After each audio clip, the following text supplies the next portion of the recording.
மடிக்கணினியை நிறுத்திட்டாங்க. அண்ணன் மினி கிளினிக்கு கொண்டாந்து இங்க எல்லாம் நம்ம திறந்தோம். அந்த மினி கிளினிக்கும் திறந்தோம், மூடிட்டாங்க. இந்த ஆட்சியில நம்ம கொண்டு வந்த அம்மா உணவகம், இந்த லேப்டாப் திட்டம், தாலிக்கு தங்கம் எதுவுமே நிறைவேற்றல. எல்லாத்தையும் மூடுவிழா கண்டுட்டாங்க. எனவே இந்த ஆட்சியை மாற்ற வேண்டும். விலைவாசி ஏற்ற வேண்டும், ஏறி இருக்கு. அதை காட்டிலும் முக்கியமானது நம்ம அடுத்த தலைமுறை, நம்ம பிள்ளைகளுடைய கல்வி தரம் இன்னைக்கு பாதிக்கப்பட்டது. இன்னைக்கு போதை கலாச்சாரம் விதவிதமான போதையில் விற்கிறது. இன்னைக்கு காலையில பிள்ளையை அனுப்பிச்சு விட்டோம்னா கல்லூரிக்கோ வேலை உயர் பள்ளிகளுக்கும் அனுப்பிச்சு விட்டா மாலை வர்ற வரைக்கும் வயிற்றுல நெருப்ப கட்டி கொண்டு இருக்க வேண்டும்.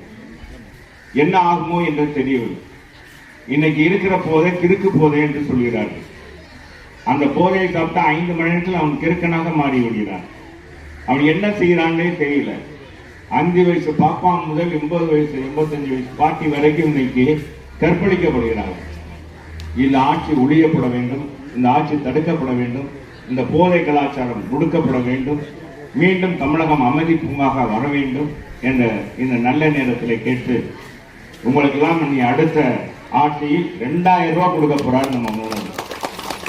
2000 ரூபாய் அனைத்து குடும்ப அட்டைதாரருக்கும் மாதம் 2000 ரூபாய் கொடுக்கிறார்கள். அதே மாதிரி நம்ம அத்தனை பேருக்கும் பெண்களுக்கெல்லாம் பார்த்தீங்கன்னா விலையில்லா ஸ்கூட்டி கொடுக்குறாங்க. அதே மாதிரி நம்ம எல்லா பெண்களுக்கும் பார்த்தீங்கன்னா இந்த 100 நாள் வேலை திட்டம் 150 நாளாக உயர்த்தி வழங்கப்படுது. இதுவரைக்கும் ஒரு அமைப்பாளர் இருப்பார், ஒரு செக்ரட்டரி மூலமாக தான் நம்ம பணம் வாங்கிட்டு இருக்கோம். இனிமேல் உங்க வங்கி கணக்கிலே வந்துடும். ஒரு வாரத்துக்கு ஒரு தடவை உங்க வங்கி கணக்கிலே பணத்தை போட்டு விடுவார்கள்.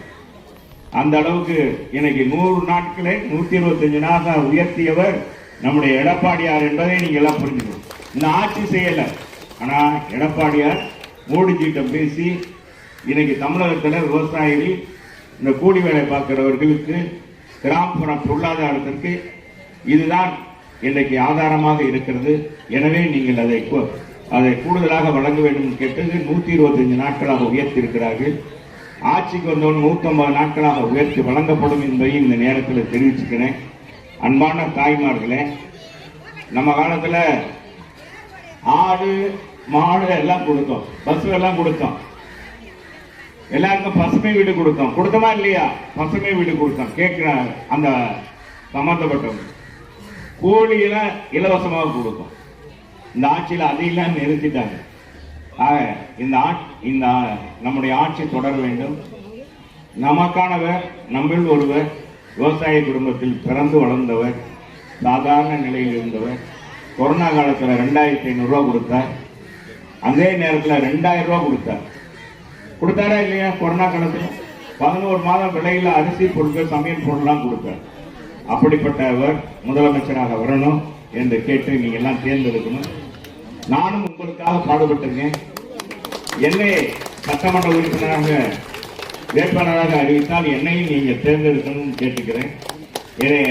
எடப்பாடியார் தேர்ந்தெடுத்து நீங்க அதே தொகுதியில் நில்லுங்கன்னா எனக்கு நீங்க வாக்களிக்கணும்னு கேட்டுக்கிறேன். அடிக்க இனிமேல் வருவேன்.